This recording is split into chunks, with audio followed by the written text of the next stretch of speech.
ቴሌቪዥን መስኮትና በሶሻል ሚዲያዎች እንዳየን አንተ ናሆም እርዳታ እንደተደረገላችሁ ገንዘብ እንዳገኛችሁ ህይወታችሁ እንደተቀየረ ነው በአብዛኛው ያያነውና ያስ ምንድነው የተገባልህ ቃል ነበረ ያ ቃል ተፈጽሟል ምን ላይ ስራ የለም ብሎ ማሽኑን ምን ተቀብሎ አሁን እሱ ያለበት ህይወት አውቶቢስ ተራ ብትሄድ አልጋ በቃ ጎዳና አይነት ማንኛው ፈላው የሚባለው ክርስቶስ ኢየሱስን ያልተቀበለው ዓለም አንተ እንደ ክርስቶስ ሐሳብ ስትሄድ አይቀበልም ይሄ ግልጽ ነው ግን ደግሞ እንደ ክርስትና ደግሞ የክርስቶስ ልብ ሊኖረን ነው የሚገባው ህብረት ምን ማለት ነው ህብረት ማለት ወንድም እኮ ከሆነ እግዚአብሔር እኮ ይጠይቃል እኮ እዚህ እኮ ዘላለም የሚኖር እኮ የለም እኮ የዛን ሰዓት ምን ሊመልሱ ነው እግዚአብሔር አላቃችሁም ቢላችሁ ምን ሊመልሱ ነው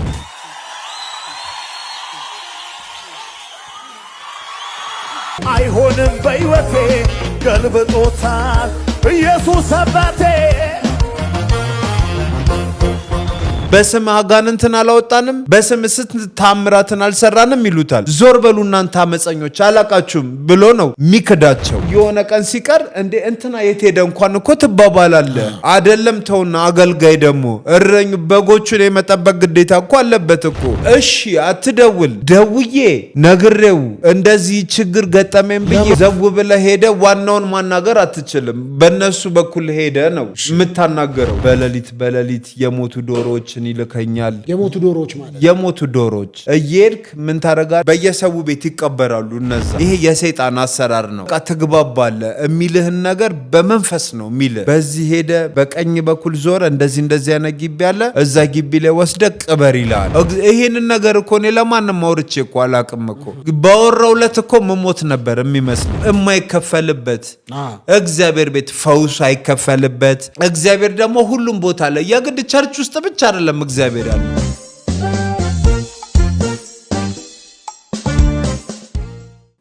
ተመልካቾቼ እንግዲህ ይህ የክፍል 2 ፕሮግራሜ ነው እንግዲህ ጀምረናል እንደገና አሁንም ከወንድሜ ሙጂብ ጋር ነው ያለነው ጥሩ ቆይታ እያደረግን ነው በታሪኩ በጣም ያሳዝናል ብዙዎች እንደተማራችሁበት አስባለሁ ወንድሜ ሙጂብ ደግሞ እንግዲህ ረጅም ሰዓት ወስደን ከህይወት ተሞክሮ ያካፈልከን ስለሆነና ክፍል 2 ደግሞ ስለጀመርን በጣም አመሰግናለሁ እኔም አመሰግናለሁ በጣም ተባረኩ በጣም ካሳዘነ ገጠመኝ አለ እንደው በዛ በጥንቁልና ቤት በነበርክበት ጊዜ አዎ አንድ ሰው ነበር እና በጣም ብዙ ሀብት ነበረው የግል እንትኑን ጠለቅ ብዬ ባላቅም ግን ሳየው ሲመጣ በጣም ሀብታም ነበር ብዙ ሰዎችን እዛ ጋር እንደውም እንትን ያደርጋል ሳንቲም እንደፈለገ ነው ያው እዛ የሚረዳዱት ግፋቢል ጫት ቢቃቀሙ ነው ያው ምግብ ይበላል ጫት ይቃቀማል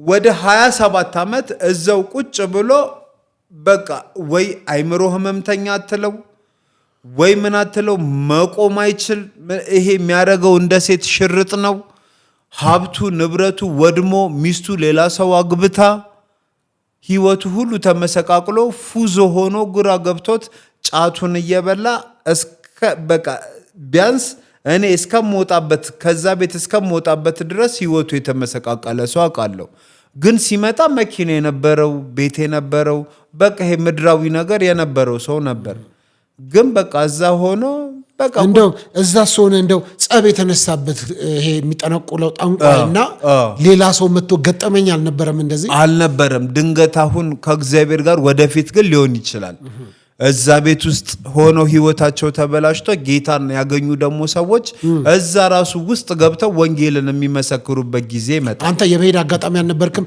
አልሰማም በዜና ወይ በቴሌቪዥን በዩቲዩብ አላየም አንተ ጌታ ማግኘትህን ምናምን ጠንቋዩ ሲጀመርም አንገቴን ቀደም የነገርኩ ጉዳት የደረሰብኝ የተላኩት ከዛ እንደሆነ ያው ሁኔታዎችን እኔ ገምታለሁ ያልተረጋገጠ እርግጠኛ አይደለም ግን የተላኩት ከዛ እንደሆነ ይገባኛል አይተውኛል ሁሉም አይተውኛል እና ወደ 4 ጠንቋይ ቤት ፎቶዬ ሁላ እንዳለ እንትን አለኝ ተለጥፏል አንተ ፎቶ የኔ ፎቶ አለ በቃ እየተቃመ ምን እየተባለ በቃ እንትን ይገርማል በቃ እዛ የእርግማን ናዳ ያወርዱብኛል የእርግማን ምናልባት ከዛ አንተ እንደዚህ ከቸርች ህይወት በኋላ እሱ ነገር ተጽዕኖ ያደረገብኝ ይመስልሃል? በጣም ተጽዕኖ ያደርግብኛል።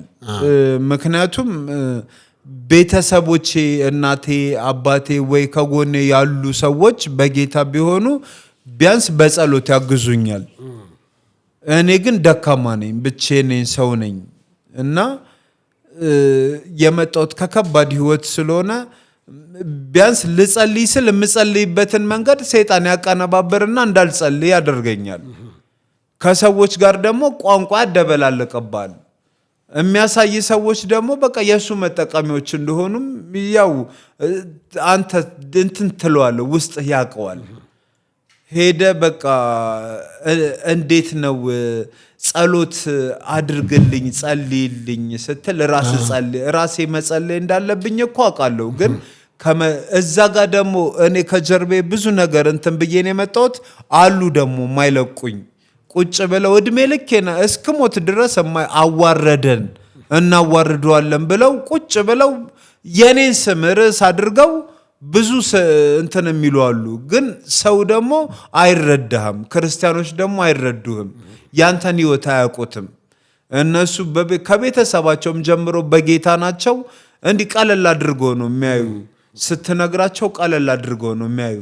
እንዲህ ጸልይልኝ እስቲ ስትለው በቃ ቀለል አድርጎ ነው እንትን የሚለው እና ይሄ ተጽዕኖማ ይፈጥራል፣ በደንብ አድርጎ ይፈጥራል። እንደው ምንድነው ከዛስ የነበረ ለምሳሌ ጓደኞች ነበሩ አይደለ? ከዛ ወደ ጌታ ስትመጣ መድረክ ላይ አዩ።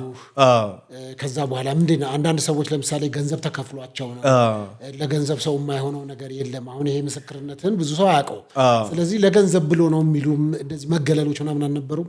ሲጀመር እኔ ይሄ ምለው ጓደኞች እኔ የሉኝም ሲጀመር። ከናሆምም ጋር እኮ የተዋወቅኩት ናሆምን አይደለም የማውቀው ሲጀመር። እኔ ወንድሙ ነበር አቤኔዘር የሞተው። አዎ ከሱ ጋር እስር ቤት ያው ረጅም ጊዜ ታስረናል። ያው ስትተሳሰር ግቢ ውስጥ እንዲህ ትተያይ አይደለ? እኔ እናንተ ረጅም ጊዜ ስንሆን እንተዋወቃለን እንደዛ። ከናሆምም ጋር ውስን ጊዜ ነው እስር ቤት የተዋወቅ ነው እንጂ በውጪ ደረጃ እንዲህ ግን እኔ የትም አዲስ አበባ ውስጥ የትም የማልሄድበት ቦታ የለም፣ የማያውቀኝ ሰው የለም። ግን በራሱ ዓለም የሚኖር ሰው ታውቃለህ። በቃ ከመሰለኝ እነሱ እየበሉ ነው እየጠጡ ነው፣ አብሬ ሄጄ እበላለሁ እጠጣለሁ። እናንብላም እስከባል አልጠብቅም። ሰዎች እንትን እያሉ ከሆነ አብሬያቸው የሚጮቱ ከሆነ እጮታለሁ። አሁን እዚህ ተይኛለህ፣ በኋላ ወይ ፒያሳ ልትይኝ ትችላለህ ወይ በቃ እንደዚህ ነው። ይሄን ያለ የቀረበ እንትን የለኝም። በሚዲያ ላይ ከወጣውም በኋላ ደግሞ ይሄ መገለል ምን የሚለው ነገር እኔ ሲጀመር እንደዚህ አይነት ነገር አልገጠመኝም። እውነቱን የልቤን የውስጤን ለመናገር እውነት ጌታ ፊት ነው። መጀመሪያም ይሄን ያህል የቀረበ እንትን የለኝም። ይሄ እንዲህ ሄጄ ይሄ እንደዚህ ላቦሮ ምናምን እንደዚህ አይነት ህይወት ላይ አላሳለፍኩም እኔ እውነቱን የላቦሮ ህይወት ላይ ምናምን የለም። እነ ናሆም እንደዛ ነበርን። የነ ናሆም ህይወት ሌላ ነው። የነሱ ጀማው ይለያል። የነሱ ጀማ ሌላ ነው። እኔ በቃ እኔ ለራሴ ነኝ ጀማ። ተከጥንቁልና ጋርና ከዚህ ከጠንቋይ ቤት ጋር የተያያዘ ነው ህይወቴ። እና ከነናሆም ጋር ደግሞ ከእስር ቤት ደግሞ ስትሆን ከብዙ ሰው ጋር ትገናኛለህ። ከስንቱ ከሀብታም ጋር ትገናኛለህ፣ ከዱርዬ ጋር ትገናኛለህ። ዝም ብሎ የስምም ዱርዬ አለ፣ በቃ ዝም ብሎ ከሱም ጋር ትገናኛለህ። ሰዎችንም ደግሞ በኩል የሚያይ ሰው ከተማረው ጋር ትገናኛለህ። ከስንቱ ደግሞ ትምህርት ደግሞ ስትልበት ዞርበል የሚል ከሱም ጋር ትገናኛለህ። ማገናኝ ነገር የለም። እስር ይሄ ነው። ግን በዛ በ9 ዓመት የእስር ቤት ህይወት ምን ተማርክ? እኔ የተማርኩት ነገር ምንድነው? ምንም የተማርኩት ነገር የለም። እውነት ለመናገር ባይሆን መች መሰለ የተማርኩት ልክ በቃ ጌታን የግል አዳኝ አድርጌ የተቀበልኩት ለት ብዙ የተማርኩት ነገር አለ። አይምሮ የሚሰራው ከዛ በኋላ ነው። እስር ቤት ውስጥ 9 ዓመት ታስሬያለሁ። 9 ዓመት ፍርድ ጨርሼ ወጥቻለሁ። ድጋሚ ደግሞ በመግደል ሙከራ 7 ዓመት ተፈርዶብኝ ጨርሼ ወጥቻለሁ። 9 ሲደመር 16 ዓመት ታስረሃል። 16 ዓመት እንደገና ደግሞ 2 ዓመት 3 ዓመት ደግሞ ታስሬያለሁ። በቃ ዘመኔ ሲደመር 19 ዓመት እስር ቤት ያሳለፍከው። አዎ በቃ አመክሮ ግን አለው። አሁን ከ9 ስታሰር 6 ዓመት ነው የታሰርኩት። እሺ ከ6 ዓመት ከ6 ዓመት በኋላ ደግሞ 7 ዓመት ተፈረደብኝ። እሺ ከ7 ደግሞ 4 ዓመት ከ8 ወር። እሺ 5 ከዛ 3 ዓመት። እሺ 3 ዓመት ከዛን በቀጠሮ ከዛ ወጣው። ስንት ሆነ አጠቃላይ? እንግዲህ ኦልሞስት 8 14 ዓመት ሆነ ማለት ነው። 14 ዓመት በሙሉ ያለቀው በእስር ነው። እድሜ 14 ዓመቱ ያለቀው በእስር ነው ማለት ነው። የስንት ዓመት ሰው ነው አሁን? እድሜ አሁን ወደ 37 ገብቻለሁ። 37? አዎ። ስለዚህ 23 ዓመት ውጪ ይኖርሃል ማለት ነው። 23 ዓመት እሱንም በጠንቋይ ቤት ማለት ነው የኖርኳት። እድሜ በንጹህነት የኖርኩት እስከ 10 ዓመቴ ነው። እስከ 10 ዓመቴ። ከ10 ዓመቴ በኋላ ግን በቃ የራሱ አድርጎ ተቆጣጥሮኝ በቃ ብዙ ነገር እዛ ነበር ያሳለፈው። ይህን ታሪክህን ግን ቤተክርስቲያን ታውቃለች? በሚገባ ያውቃሉ። እንደዚህ ጫና እንዳለብህ ምናምን ያውቃሉ። የተሻለ ክትትል እንደሚያስፈልግህ ያውቃሉ። አሁንም የነገርኩ ይሄንን ነው። ለእንደዚህ አይነት ቤተክርስቲያኗ እንደዚህ አይነት ችግር እንዳለብኝ ታውቃለች። የተሻለ ነገር ግን አሁን ለምሳሌ ሁሉም አንድ ሊሆን ይችላል። አንዱ ይሄንን ነገር ልክ እንዳንተ እንደዚህ ቢያስብ፣ ሌላው ደግሞ ስለራሱ ህይወት ሊያስብ ይችላል። ስለዚህ ያንተ ህይወት ምንም ቦታ የማይሰጠውም ስላንተ ህይወት ብትሞትም ምን ብትልም። ስለዚህ ታመህም መተው አልጠየቁህም ምናምን? አዎ ማንም አልጠየቀኝም። ታመሜ እንደውም እግዚአብሔር የማላቃቸውን ሰዎች ነው በቃ እኔ የጠበኩት ሌላ ሰው ነው።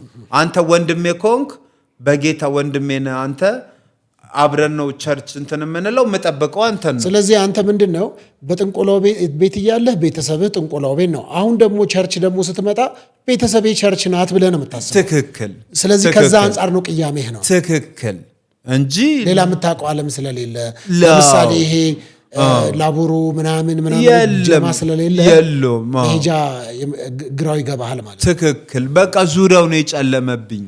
በቃ የሆነ ቦታ ቆመ ወዴት ሊድ ትላለ። እኔ አሁን በአሁን ሰዓት ምን አይነት ቦታ ላይ ነው ብትለኝ ግራ ነው የገባኝ። እቤት እንዳልሄድ እቤት ያሉበት ችግር እንኳን እኔን ለማኖር አይደለም ያሉበት እንደ እናቴ በቃ የሆነ ቀን ምግብ አንድ እንጀራ ሆና እሷ ሳትበላ ብላለችኝ። በቃ ሞራሌ ተነካይ አልበላም ብዬ ትቼ ወጣው። ስራ ደግሞ ልጀምር ስል ስራው ይጨነጋገፍብኛል። አሁን አንተ ሰዎች ቢያግዙህ አስቸጋሪ ባህሪ ያለህ? እኔ ምንም አስቸጋሪ ሱስ ምናምን እንደዚህ አይነት ነገር አለ? ሱስ ምናምን የለብኝም። እኔ ግን ምንድነው በቃ ስራ መስራት እፈልጋለሁ። በቃ ስራ ሰርቼ በቃ ከእግዚአብሔር ጋር ደግሞ ያለኝን ነገር በጣም ማጠንከር እፈልጋለሁ። በደንብ ስለ ክርስቶስ ገና በደንብ ማወቅ እፈልጋለሁ። በደንብ ማወቅ እፈልጋለሁ። ከዚህ በላይ አሁን ካወቅኩት በላይ ማወቅ እፈልጋለሁ። ግን ደግሞ የምትመለከተው ሰው መቼስ እዚህ ምድር ላይ ሰው ፍጹም የለም። አሁን በእርግጠኝነት ይህንን ቪዲዮ ስንለቅም እንደዚሁ ብሎ የሚሳደቡ ሰዎች አሉ። ድሮስ ጌታ ነኝ እንጂ ለምን ሰውን ታያለህ ምናምን የሚሉ አሉ። ብዙ ኮሜንት ላይ አሁን በቀጥታ ስርጭትም እንደዛ የሚያስቡ የሚናገሩ ሰዎች ከዚህ በፊት እንደዚህ ተጎድተናል፣ በቤተ ክርስቲያን አዝነናል፣ በአገልጋዮች አዝነናል የሚሉ ሰዎች ሳቀርብ ድሮስ ማሰው ተመልከታለህ ይላል መጽሐፍ ቅዱስ። ግን ዋነኞቻችሁን ፍሬያቸውን እያያችሁ ተከተሏቸው እዩዋቸው ብሎ መጽሐፍ ቅዱስ በደንብ ዋነኞቻችን እንድናይ ይፈቅዳል። አንተ ለእነዚህ ሰዎች ምን ምላሽ አለ? የኔን ህይወት በደንብ ይስሙት ማለት ሰዋቲ ሳይሆን አመጣጤን በመጀመሪያ ደረጃ ልክ ይህን ኮሜንት ከመጻፋቸው በፊት ከምን አይነት ህይወት እንደመጣው ይመርምሩ። ከዛ በኋላ ምላሻቸውን ይጽፋሉ። ከዛ በኋላ አው እነሱ ለህሊናቸው ነው የተውኩት። እኔ ማለት በእንደኔ አይነት ህይወት ከእንደኔ አይነት ህይወት መተው ጠንቋይ ቤትም 4 ጠንቋይ ቤት ፎቶአቸው ኖሮ ድቤ እየተደቀደቀ ስለነሱ እየተረገሙ እዚህ ጋር ደግሞ ሰው የሚያግዛቸው በጸሎት እንኳን ሳይኖር ሰውን ታዳ ካልተመለከት ጳውሎስም እኮ እኔም ክርስቶስን እንደምመስል እናንተ ምን የምሰሉ ብሏል እኮ። እንደውም ሰው ማየት ሳይሆን ሰው መፍራት ነው ወጥመድ። ሰው መፍራት ነው ወጥመድ። ለምን የሚፈራም ምን ሚልም ክርስቶስ ኢየሱስ ነው። ሰው መፍራት ወጥመድ ነው። ስለዚህ ስለሆነው ነገር ደግሞ ምንም ተደብቆ የሚቀር ነገር የለም። እግዚአብሔር ባለው ቀን ሁሉም ግልጽ የሚሆንበት ሰዓት እኮ አለ። እግዚአብሔር የሚመጣበት ሰዓት አለ። ስለዚህ ያን ሰዓት ላይ ሁሉም እንደየስራው ይሰጧል። ለአገልጋዩም እንደ አገልጋይነት ይሰጧል። ለቅጥረኛውም ደሞዙ ያው የሰራተኛ ደሞዙ ይገባው አይደለ? ደሞዙን እግዚአብሔር ይከፍለዋል። ደግሞ የግዴታ ደግሞ ስለነዚህ ሰዎች ደግሞ ካልተናገርክ አሁን ለምሳሌ የጌታ ቤት ብለው መድረክ ላይ ወጥቶ ሰው ሱፍ ለብሶ መድረክ ላይ ክርስቶስ ብሎ የክርስቶስን ፍቅር ሰብኮ አስተምሮ ከመድረክ ሲወርድ ግን ሌላ ሰው ከሆነ እንዴ ሰው የሚመለከተው እኮ እሱን እኮ ነው፣ አገልጋዩን እኮ ነው። ለምንድን ነው የማይመለከተው? ቸርች ሲሄድ ግርግዳ ወንበር ላይ እኮ አይሄድም እኮ። አይኑን ጨፍኖ ገብቶ አይኑን ጨፍኖ እኮ አይወጣም እኮ። ወደደም ጠላም ያ ክርስቶስ ስለ ክርስቶስ ፍቅር የሚያስተምረው አስተማሪ ራሱ የክርስቶስን ፍቅር በህይወቱ ራሱ ሊኖረው ይገባል። በህይወቱ ካልኖረ ታዲያ መድረክ ላይ ብቻ ፍቅርን አስተምሮ እዛ ጋር ሰው የሆነ ነገር እየሆነ እዛ ጋር እየተሰቃየ ጸሎትም እኮ ማድረግ እኮ ሌላ ነገር እኮ ነው። በጸሎትም እኮ ማገዝ እኮ ሌላ ጉዳይ እኮ ነው። በእርግጥ ስለገጠመኝ ችግር ቤተክርስቲያን እንዲህ የማድረግ ግዴታ አለባት እያልኩኝ አይደለም። ግን አፍራሽ ነው። ግን እንደ ሰው ስታስብ የእግዚአብሔር ቃል ራሱ ሲለን እረኛው በጎቹን መጠበቅ አለበት፣ ግዴታው ነው እንጂ በቃ ቤተክርስቲያን ጂኒን ፈውሳ ጂኒን አስወጥታለች፣ ጂኒን አባራለች፣ ሌላ የሚመለከታት ጉዳይ የለም።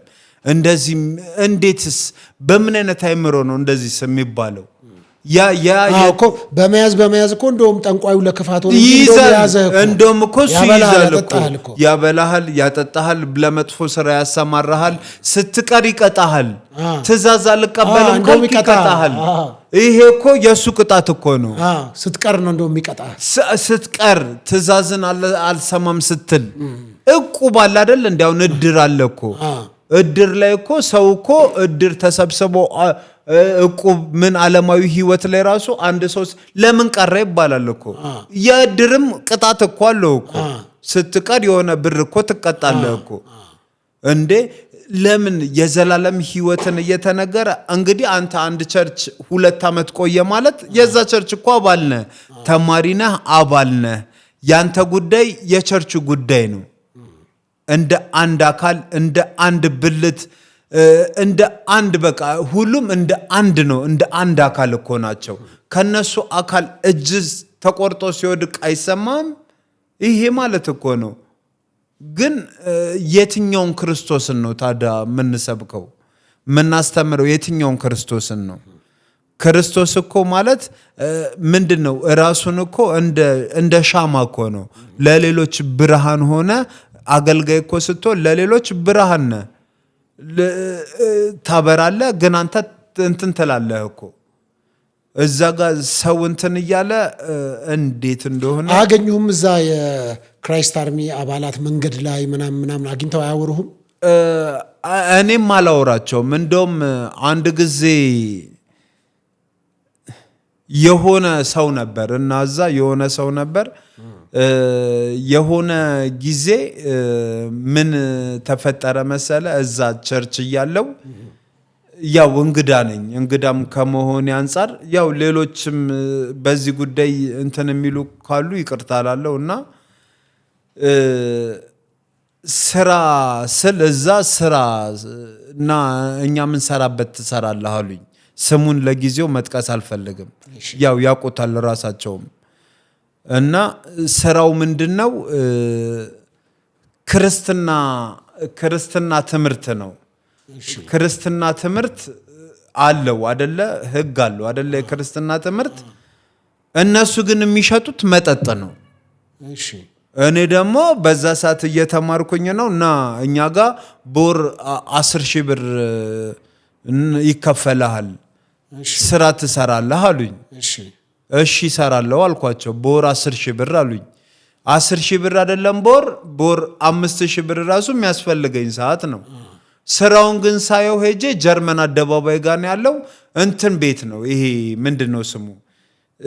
ቢንጎ የሚጫወቱበት እንግዲህ ትልቅ ባለ ሀብቶች ናቸው እዛ እና ቢንጎ ቤት ነው። የቸርቹ አባላት ናቸው። የሚሸጡት መጠጥ ነው። አረቄ፣ ጠጅ ምናምን፣ ቢራ፣ ብራንድ አለው። ጠጁ ሁሉ ስም አለው። ሮማን ጠጅ ይባላል። ባለቤቷም ሮማን ትባላለች። ሰውየውም ካስፈለገ ደግሞ አሰፋ ይባላል። ባለሀብት ናቸው። በቃ እኔ ሳይ አዝማሚያ እኔ እንዴት እዚህ ጋር ክርስቶስን እዚህ ጋር እንትን እያልኩኝ እዚህ ጋር መጥቼ ጠጅ ልሽጥ እንዳልኩኝ ጠጅ ኤክስፖርት የሚያደርጋሉ። መጠጥም አለ፣ ቢራም አለ ምናምን። ከዛን እንዴት አልኩኝ እንዴ እኔ እዚህ ጋር ክርስቶስ እኮ የሚያስተምረው መጽሐፍ ቅዱስ የሚለው ሌላ፣ እነሱ ጋር ደግሞ ሄጄ አዎ በእርግጥ ብሩ ያስፈልገኛል። እሱ እንደውም አየህ አላየሁም በላለኝ፣ ሰማህ አልሰማሁም በላለኝ። አሰፋ የሚባለው ስራውን ሊያስገባኝ ሲል አየህ ስትባል አላየሁም፣ ሰማ ስትባል አልሰማሁም፣ ዝም በል። ዝም ተብሎ ነው ሰው ስራ የሚሰራው አለኝ። እኔ እንደውም የሚገርም ግን በቃ ትላንትና ማቀው ተመልሼ ክርስቶስን አውቄ እንደገና ጭቃ ውስጥ ልግባ። በቃ ይሄ ነገር እንትን አለና የሆነ ሰዓት ላይ ቀረውባቸው። ሲደውሉልኝ አትሰራም ሌላ ሰራተኛ እንፈልግ ሲሉኝ ፈልጉን አልሰራም አልኳቸው። ከዛ በኋላ የሆነ ጊዜ ሰው አይደለ በጣም እንትን አለኝ እና ተጎዳው እና አሁን በቅርብ ነው የደወልኩለት፣ ቅርብ ጊዜ ነው እና የሆነ ደውዬለት እባክህ ስራም በተደጋጋሚ እየጨነገፈብኝ ነው፣ እንደገና ቤተሰብም ያለው ችግር ላይ ነው፣ እኔም ችግር ላይ ያለሁት 200 ብር ላክልኝ 300 ብር ላክልኝ ስለው ሞራል ከሚነካ ንግግር ጋር 500 ብር ላክልኝ። አንተ በቃ ሰው ስራ ስትባል አሰራ እንዲህ ሞራል የሚነካ ንግግር በቃ አሁን መግለጽም አልፈለገውን ንግግር ተናግሮ 500 ብር ላከልኝ። እግዚአብሔር ይስጥህ አልኩት። እኔም እግዚአብሔር ይስጥ አልኩኝ። ከዛ በኋላ ግን ውስጤ ላይ በቃ አንድ ነገር በቃ ይሄ ጥላቻ እንደገና ውስጤ ላይ የመጣ በቃ ጥላቻ። እንዴት ነገሮች ሲደራረቡበት ሰይጣንም አውቆ ደግሞ ሰይጣንም ደግሞ አለ እዛም ደግሞ ትላንትናም ደግሞ ትቸው የመጣውት ህይወት አለ። ያም ነገር እንትን ይልና በቃ እንደውም እግዚአብሔር የተመሰገነውን ጤናማ ሆኜ በመኖር ራሱ እግዚአብሔር ግን ከዚህ ብሶት አንፃር ከዛ ልመለስ እንዴ ምናምን ወደሚል ወደ አይምሮህ ነገር በፍጹም ይሄ ነገር ደግሞ እኔ ሞታ ሁሌ እምላለሁ ነገ ሞታታለሁ እንጂ ክርስቶስን አልክድም። ለምን መሰለ ክርስቶስን ማልክደው ለምን መሰለ ልክ እኔ ክርስቶስ ነው የፈወሰኝ፣ ነፃ ያወጣኝ ክርስቶስ ነው። ልክ ክርስቶስ እንደፈወሰኝ ማታ ላይ እነ ናሆም ቤት ነበርኩኝ። ሄጄ ያገኘሁት ሰላም ምን ልበል በብር በየትኛው ብር ይገኛል ያ ሰላም? በቃ እሱን ደግሞ ውስጤ እስካሁን ድረስ አለ። በቃ እስከ ሰው እንደፈለገ ቢሆን ፈተና ቢበዛ ይሄው በቃ እኮ አሁን እኮ ለማድረግ እንደውም አሁን እኮ ምን አለ የት መሄድበታል? አሁን የትም ቸርች ብትል አስጠልቶኛል ቸርች መሄድ። እንደውም አንዳንድ ቸርቾች አንዳንድ ይሄ ትንንሽ እንትን ያሉበት ቸርቾች ሳይ የኢየሱስን ስም ከሰማው እገባለሁ ዝም ብዬ። እኔንም ያቆኛል መሰለኝ ሚዲያ ላይ ሰላም ይሉኛል። ከዛ መጨረሻውን በርጋ ቁጭልና ቃሉን ሰምቼ ልክ ቃሉ ሲያልቅ በቃ እኔ የምፈልገው እግዚአብሔርን ቃል ነው። ተነስቼ ልክ ብዬ ተነስቼ ወጥቼ እሄዳለሁ። እግዚአብሔር የተመሰገነ ይሁን። እግዚአብሔር እሱንማ መቼም አልክደውም። ለምን እኔም ቃል የገባሁት እሱን ተውኩት ማለት ምን ዋጋ አለው? ይሄንን እኮ አሁን ስንት ዓመት ልኖር ነው? ከዚህ በኋላስ ኖሬ በስቃይ ነው የኖርኩት። ከዚህ በኋላ ደግሞ ያለውን ቀሬን እድሜን ራሱ ምን ያህል ብኖር ነው? ከዛ በኋላስ በድሎት ብኖርስ? ክርስቶስን ክጄ እንደገና ደግሞ የዘላለም ቅጣት ግን በቃ እንደዚሁም ሆኜ ተሰቃይቼም ምን ብዬም ወይ ክርስቶስ ይመጣልኛ ጋር ወይ እኛ ወደሱ እንሄዳለን። እንጂ እኔ ምንም አይነት ነገር ውስጥ ልለፍ ይኸው ከዚህ በላይ ምንም የከፋ ነገር ደግሞ የለም አይመጣም ከዚህ በኋላ በቃ ይኸው በየፌርማታው ነው የምተኛው እኮ አሁን በየፌርማታው ነው የምተኛው በየእንትኑ ነው የሆነ በቃ ይሄ ሰው የሰራው ቤት እንዲህ ማያፈስ በረንዳ ጋር ነው ሄጄ እንዲህ በቃ እተኛለሁ እነሳለሁ ተነስቼ ቀን ደግሞ በቃ ዝም ብዬ በቃ እየዘመርኩኝ እንደብድ መዞር ቸርች ሳገኝ ቸርች መግባት በቃ ለማደርስ እንደዚህ ቸርች አካባቢ ሄደህ ለማደር አልሞከርክም? እኔ በቃ ሁሉም እንደነዛ ነው የሚመስሉኝ። አሁን እጄ እንደዚህ ብጠይቃቸው ሌሎች ቸርች እጄ እንደዚህ ብላቸው በጣም አይምሮን ውስጤን ጎድተውታል ከምነግር በላይ ክርስቶስ ብቻ ነው ያልጎዳኝ እንጂ እንዴ አንተ ቆይ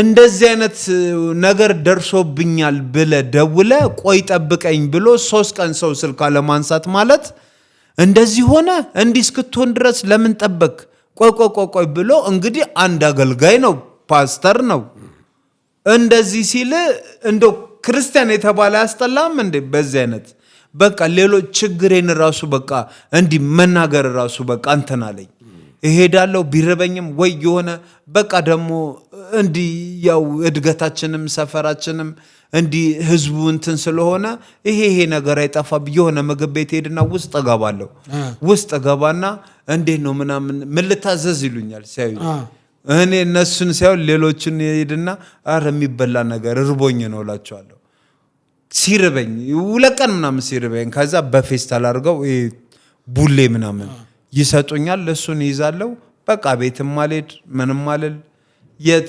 እቤትስ ሄጄ ምን የነሱን ስቃይ ላይ ነው እናቴም በጣም ችግር ላይ ናት እሷም ለራሱም እንደዚህ አይነት ህይወት ነው የምትኖረው ስለዚህ ይሄ ስለሆነ በቃ እግዚአብሔር እንዳደረገ ያደርገኛል እንደው በዚህ አጋጣሚ ለክራይስት አርሚ ኢንተርናሽናል ቤተክርስቲያን ባለራዕይ ነብይ እዩ ጩፋ መልእክት ማስተላለፍ ፈልጋለህ ስለሚሰማው መልእክት ካለ ማስተላለፍ ይችላል የሚሰማው ከሆነ በቃ ፕሮፌት የእግዚአብሔር ሰው እዩ ጩፋ በዚህ አጋጣሚ ለሱ ማስተላለፈው መልእክት ምንድነው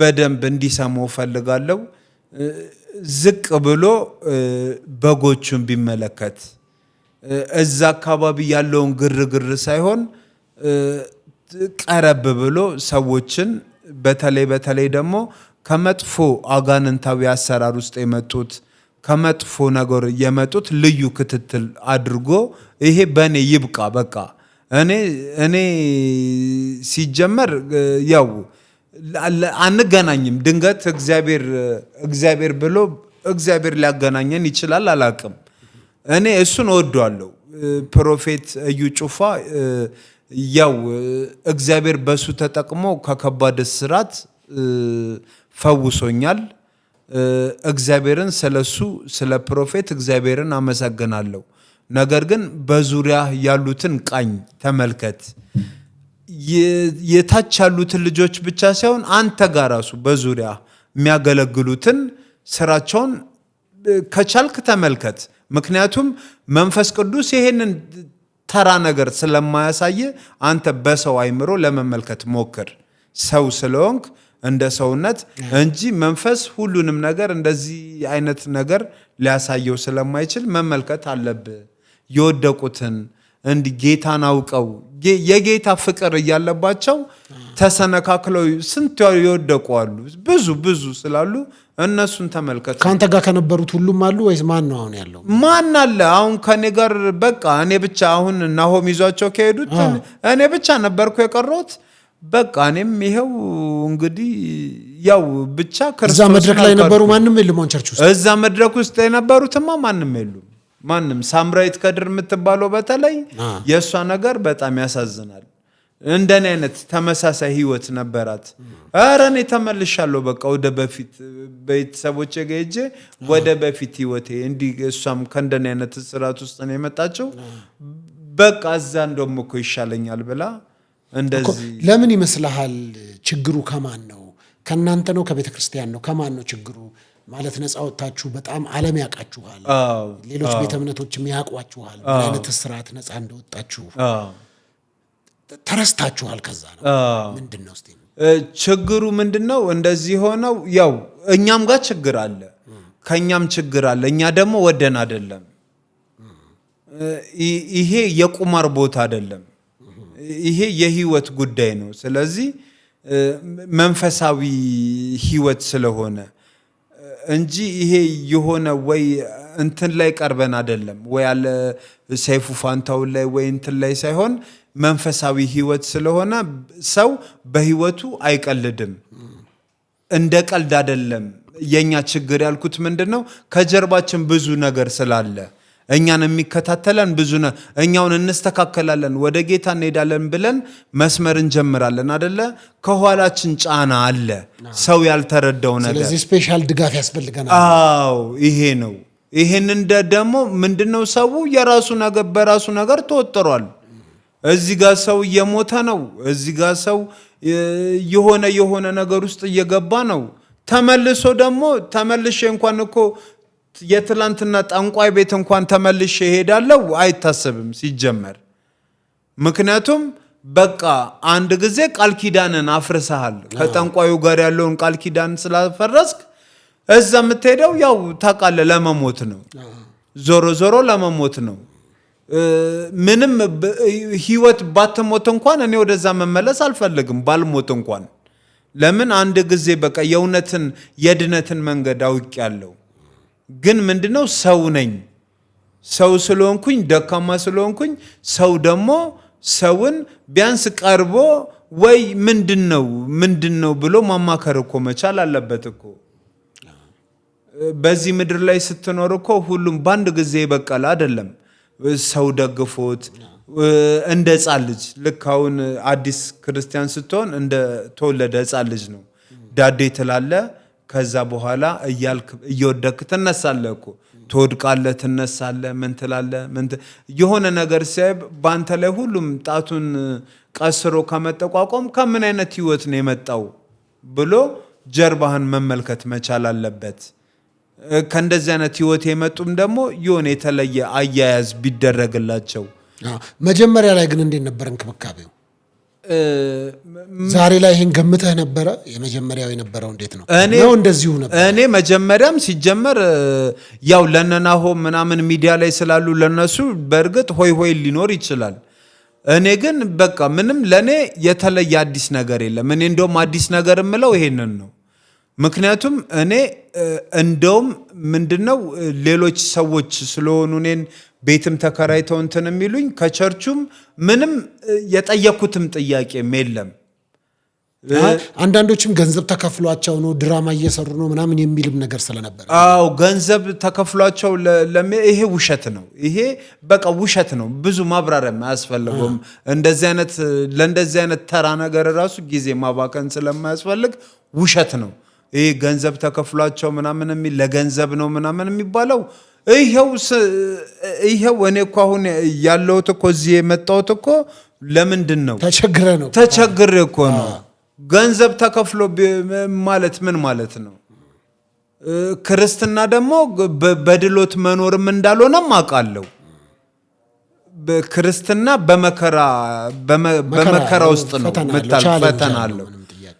ግን ደግሞ ምን ይባላል? ሐዋርያቶች ደግሞ አብረው በነበሩበት ሰዓት ላይ ምንም አይቸገሩም ነበር። በመካከላቸው ድሃ እስከማይኖር ድረስ ለምንድነው? ካላቸው ምን ህብረት፣ ፍቅር። እኔ አሁን እሷን ነገር ለማንሳት ነው። በቃ ህብረት ይኑር። የተጎዳው ተጎዳ፣ ያልተጎዳው ግን አንድነት ይኑረው፣ ህብረት ይኑረው። አንድ ወንድማቸው ሲወድቅ፣ አንድ ወንድማቸው መንገድ ሲስት መልሰው አብረው ሁሉም፣ ምክንያቱም ነገ ሞቶ ሁሉም እግዚአብሔር ፊት መቅረቡ ስለማይቀር። በጣም ጥሩ። እንግዲህ በስተመጨረሻ ማስተላለፍ የምትፈልገው ነገር አለ? ቀረ ይህን ነገር ቢሰማኝ ህዝብ የምትለው ነገር ካለ? በቃ በመጨረሻ ማስተላለፍ የምፈልገው በመጀመሪያ እግዚአብሔርንም አመሰግናለሁ። የስራ እድል አሁን በቃ ብዙ ጊዜ ስራ እሰራለሁ፣ ስራ ይጨናገፍብኛል እና የስራ እድል በቃ ተፈጥሮልኝ እኔ ደግሞ በቃ በጌታ ቤት ተተክዬ መኖር ነው የምፈልገው። ይህንን ነገር በቃ ማለት ከኔ የተሻለ ከኔ የተሻለ ሰው ካለ በጸሎትም እንዲያግዘኝ እንደገና ደግሞ የስራ ሐሳብ ደግሞ እኔ በቃ ያው ታሪኬ ይሄ ነው። ሌላ ምንም አዲስ ማቆ ታሪክ ስለሌለ የተሻለ ደግሞ የስራ ሐሳብ ያለው ደግሞ ወንድም እህትም ካለ ያንን ነገር ደግሞ ስራ እንድሰራ ነገሮችን ቢያመቻቹልኝ ከመንከራተት እንዳርፍ ይሄንን ነው። በጣም ጥሩ። እንግዲህ ወንድማችን ሙጂብ ሙስጠፋ እግዚአብሔር ረዳልን። እንጸልይ። አሜን አሜን። እግዚአብሔር አምላክ ሆይ ጸልያለሁኝ በጌታ በኢየሱስ ክርስቶስ ስምና ስልጣን ለወንድሜ ሙጂብ ሙስጠፋ እግዚአብሔር ሆይ በር እንድትከፍትለት የሰውን ደግሞ ልብ እንድታራራለት። እግዚአብሔር ካራራ ሰው መራራት አይችልም። እግዚአብሔር ደግሞ ሰዎችን ይጠቀማል። ቅድም እንደነገረን ደግሞ አጋንንትም ሰዎችን ይጠቀማልና እግዚአብሔር ሆይ አንተ የምትጠቀምባቸው ሰዎችን ወደ ሕይወቱ እንድታመጣ የማያቋርጥ ምንጭ ነህና በጌታ በኢየሱስ ምንጭ እንዲፈልቅለት ጸልያለሁኝ። ይህንን ወንድሜን ወጣት ወንድሜን እንግዲህ ላለፉት 14 ዓመታት በእስር ቤት ከዛ ቀሪውን ዕድሜ ደግሞ በጥንቆላ ቤት በብዙ ሲጫወትበት እድሜውን ወጣትነቱን የበላ አጋንንታዊ ኃይል በጌታ በኢየሱስ ክርስቶስ ስም አሁን ደግሞ እግሩን ኮቴውን እየተከተለ እግዚአብሔር ሆይ እንደገና ያ ውሻ ወደ ትፋቱ እንዲመለስ እንዲል እግዚአብሔር ሆይ በጌታ በኢየሱስ ክርስቶስ ወደ ተፋው ነገር ወደ ጠላው ነገር አማራጭ አድርጎ እንዳይሄድ በጌታ በኢየሱስ ክርስቶስ ስም ያንተ እርዳታ ያንተ እገዛ ከሱ ጋር እንዲሆን በኢየሱስ ስም ጸልያለሁ። እግዚአብሔር ሆይ ወንድሜ ሙጂብን እግዚአብሔር ሆይ ነገ ደግሞ አንተ ተጠቅመህበት እዚቹ መድረክ ላይ ደግሞ እዚቹ ወንበር ላይ እግዚአብሔር ይሄን አደረገ እግዚአብሔር ይሄንን ሰራ የሚልበትን እግዚአብሔር ሆይ መብላት መጠጣት አይደለም፣ በልመናም ይሁን በመንከራተት ይበላል ይጠጣል። ነገር ግን እግዚአብሔር ሆይ አይምሮውን እንድትጠብቅ ሰላሙን እንድትጠብቅ እግዚአብሔር ሆይ ቤተሰቡን የሚረዳበት የሚያግዝበት ጌታ እኮ ነው እንዳሉ ሐዋርያቱ ጌታ እኮ ነው የሚልበትን ደግሞ የትኛውም አይነት የፋይናንስ ቀንበር እንድትሰብርለት በኢየሱስ ክርስቶስ ስም ጸለይኩኝ። እግዚአብሔር ሆይ ብዙ ፋይናንስ የተትረፈረፈበት ነገሮች አሉ፣ የተረፉ ነገሮች አሉ። እግዚአብሔር ሆይ ነገር ግን ደግሞ አንተ ከማያልቀው በረከት ሐዋርያው ጳውሎስ እንደዚህ አለ፣ አምላኬ እንደ ታላቅ ባለጠግነቱ መጠን በክብር በክርስቶስ ኢየሱስ የሚያስፈልጋችሁን ይሞላባችኋል ተብሎ ጻፈ። በጌታ በኢየሱስ ስም የሚያስፈልገውን ነገር እንድትሞላ እግዚአብሔር ሆይ የጨከኑ ልቦች ደግሞ እንዲራሩለት የገፉት እጆች ደግሞ እንዲሰበስቡት ባዘነበት ቦታ ላይ ደግሞ ካሳን እንድታደርግለት በኢየሱስ ስም እንጸልያለን። ባት እግዚአብሔር ሆይ በአብ በወልድ በመንፈስ ቅዱስ አንድ አምላክ ስም ጸለይኩኝ፣ አሜን። ሙጂብ ሙስጠፋ እግዚአብሔር ካንተ ጋር ይሁን። እግዚአብሔር ስላበረታህ ከዚህ ሁሉ ህይወት ስላወጣህ ደግሞ እርግጠኛ ነኝ ለዚህ ለጨለማው ዓለም ጳውሎስ ሳኦል በነበረበት ጊዜ አሳዳጅ የነበረው ተሳዳጅ ነው የሆነው። ስለዚህ ዋጋ መክፈል አለ በክርስትና ውስጥ በብዙ ተስፋ ላይ ያስቆርጡ እንችላል። እንደውም አንተ እግዚአብሔር ረድቶሃል። የመንፈስ ቅዱስ አብሮነት ካንተ ጋር ስላለ ጌታ አብሮነት ካንተ ጋር ስላለ አልጠፋህም። ተርበህ ይሆናል፣ ተጎሳቅለህ ይሆናል፣ ነገር ግን በህይወት አልጠፋህም። እግዚአብሔር ይመስገን አልሞትክብንምና እግዚአብሔርን በዚህ አመሰግናለሁ። እኔም እንደ ዲቫይን ሾው የምረዳህን የማግዝህን ነገር አደርጋለሁ። ሰዎችም እንዲረዱ እንዲያግዙህ የዚህ ዲቫይን ሾው ፓርትነሮች አሉ። መንግስት እንደ መንግስት፣ ህዝብ እንደ ህዝብ እንዲያግዝ እንዲረዳ ድምፅ እንሆናለን። እኛም ደግሞ ከራሳችን መቆረስ ባለብን ነገር እንቆረሳለን። እግዚአብሔር ከአንተ ጋር ይሁን። በስተመጨረሻ ላይ ያግዙ የሚፈልጉ ሰዎች ሊኖሩ ስለሚችሉ ስልክ ቁጥር አለ? አዎ አለ። እሺ ስልክ ቁጥር ንገረኝ። 0979 0979 21 21 23 23 71 71 የባንክ ቁጥር አለ? ንገረኝ። 1000 63 63 78 78 55 55 09 09 7 7 1063 78 55 09 7 ጥሩ። ይሄን እናደርጋለን። ግን እንደኔ ፍቃድ ከሰጠኸኝም አብረን ሆነን የምታገኛቸውን ገንዘቦችም እንዳታጠፋቸው ስልክ ቁጥርህንም አካውንትንም እዚህ አድርጌልሃለሁ። ግን ደግሞ የተሻለ ነገር ለማድረግ አብረን የምንሰራበት የምትደራጅበት ነገ ደግሞ ፕሮግረስን ደግሞ ይሄው እናንተ በላካችሁት ገንዘብ ይሄን አድርገናል የምንላቸው ነገሮችን እንድንሰራ በደንብ አሳውቀኝ። የምታገኘውም ገንዘብ ካለ እኔ ጋርም ሰዎች ኮንታክት አድርገውኝ ይሄንን ብታደርግለት የስዳድር እንደዚህ እንፍጠርለት አግዘን የሚሉ ሰዎች ካሉ አገናኛለሁ። በእንደሱ ብናደርግ ምክንያቱም የመጣችውን ነገር እየበላህባት የጠጣህባት ካለቀች ነገን ተመልሰ እዚሁ ላይ መውደቅ ስለሆነ እግዚአብሔር ደግሞ እጅህን ስራ ባረካለሁ ስለሚል እንደሱ እናደርጋለን። እሺ ተመልካቾች የኢትዮጵያን ኤርትራን በመላ ላይ የምትገኙ በጣም አመሰግናለሁ። ፕሮግራሜ እንደዚህ ነበረ። ወንድማችንን ሙጂብ ደግሞ እንድታገዙት በጌታ ስም ጠይቃለሁ። መልካም ጊዜ መልካም ቀን።